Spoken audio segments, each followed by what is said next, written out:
How to watch anime on smart TV. So there are three ways for you to be able to watch anime on your smart TV. First is to stream anime on standard OTT platforms.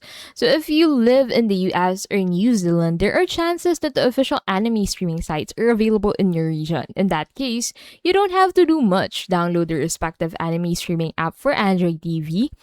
Funimation, for instance, is one of the biggest anime streaming sites available in the US, Canada, United Kingdom, Ireland, Australia, New Zealand, Mexico, and Brazil.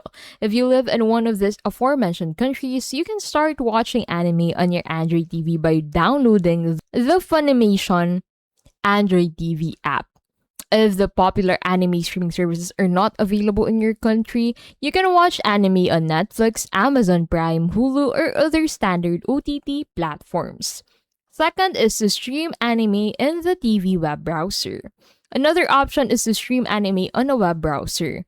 Android TVs are not meant to browse the web. Therefore, there aren't many web browser apps. That being said, you can still sideload an app such as Google Chrome on your Android TV.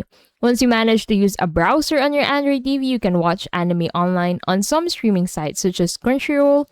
Of course, you will need a VPN to run sites that are not available in your country.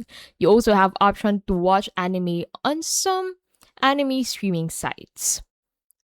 Third is to use Far Anime. This is probably one of the best ways to watch anime on your TV. Far Anime is an Android TV app optimized for Android TVs that scraps links from various anime streaming websites. The app offers an intuitive UI, the media player runs very smoothly, therefore allowing you to watch anime with ease. The app also allows you to set the resolution beforehand, has all the standard media player controls, and Far Anime is ad-free and can be side-loaded on your Android TV. And that is how you can basically watch anime on smart TV.